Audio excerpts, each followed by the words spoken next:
Four different Aussies, four completely different lives, and every single one of them is falling into the exact same trap. Meet Barry, 68 years old, a boomer through and through, who bought his house in the suburbs back in the 80s and figured that was the whole retirement plan sorted. Meet Sharon, 52, Gen X, dual-income household, a solid marketing career, a couple of Bali holidays a year, and somehow, despite earning more than her parents ever dreamed of, the numbers still don't quite add up. Meet Josh, 38, millennial, priced out of the property market before he even got a real shot at it, spending his money on brunch, footy trips, and travel instead. And meet Zoe, 24, Gen Z, running a side hustle, posting on TikTok, tipping $50 a week into an exchange-traded fund like a smart little investor, while also dropping $200 a month on things that look good in the feed. Four generations, four completely different stories, but underneath all of it, the exact same trap. Here's the thing about this trap. It isn't carelessness. Nobody wakes up and decides to sabotage their own future. It's something quieter than that. It's an unwritten definition of doing well that each generation absorbed from the world around them, from their parents, their peers, their culture. And that's exactly what makes it so dangerous. It doesn't feel like a mistake. It feels progress. It feels responsible, right up until the numbers tell a different story. Let's start with Barry, because his story begins the whole chain. Barry grew up in an era where owning your own home wasn't just a goal, it was the Aussie dream, full stop.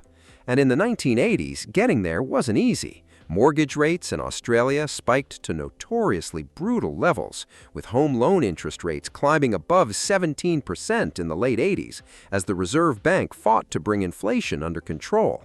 Families were genuinely stretched to breaking point just to keep their homes. But here's the twist. Property kept appreciating anyway. Decade after decade, Barry's modest suburban house quietly multiplied in value. Today, it's worth roughly 4 times what he paid for it. Sounds like a win, doesn't it? Except there's a catch. Compulsory superannuation, the system every working Australian relies on today, didn't even exist when Barry started his career.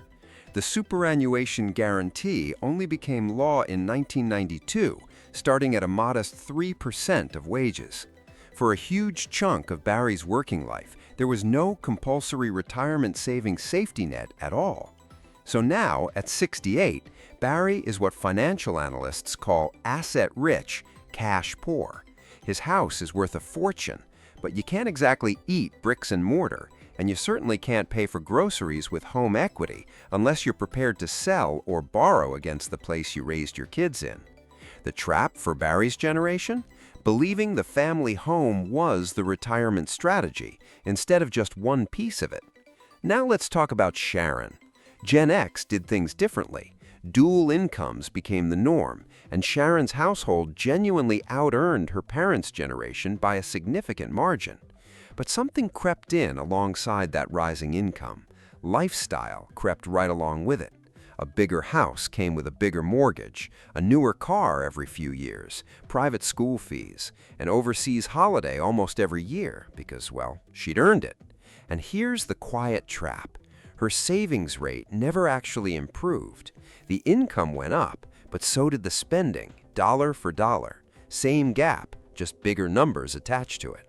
Now, at 52, Sharon has decent equity in her home, sure, but the retirement math still feels tight, especially as more Australians in their 60s are carrying mortgage debt for longer than any generation before them. Then there's Josh, and to be fair to Josh, his trap has real structural roots. Australian property prices climbed dramatically relative to wages over the past 2 decades, and Josh's early career collided directly with the fallout of the 2008 global financial crisis. On top of that, there's HECS help debt, the Australian university loan scheme, quietly eating into his take-home pay every single year.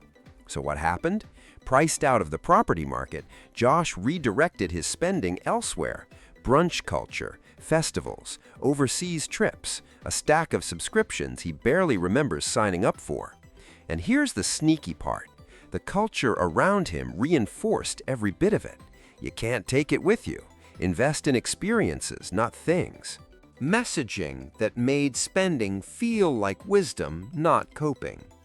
At 38, Josh has minimal investments, no property, and a habit of living for the weekend that quietly manages his anxiety about a future he's not sure he's building toward.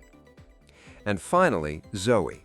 Zoe's generation is, according to financial literacy research, the most financially literate generation in Australian history. She knows what an ETF is. She knows what compound interest actually means. She's tipping $50 a week into a platform like Raise or a Vanguard Australia index fund, doing exactly what every finance expert recommends. So where's her trap? It's not ignorance, it's performance. The arrival signal for success has shifted onto Instagram and TikTok, the fit, the apartment styling, the tech setup. Zoe is investing and performing wealth at the exact same time, and the performance is eating into the very foundation she's trying to build. It's not that she doesn't know better, it's that looking successful has become its own expensive habit, running in parallel with actually becoming successful. So, 4 generations, 4 traps. Is there a way out? Actually, yes, and it's more specific than just save more. For Barry's generation, the fix isn't selling the house, it's using it smarter, keeping the family home while salary sacrificing aggressively into superannuation in these later working years, rather than leaning entirely on home equity as the whole plan. For Sharon and the rest of Gen X, the fix is brutally simple.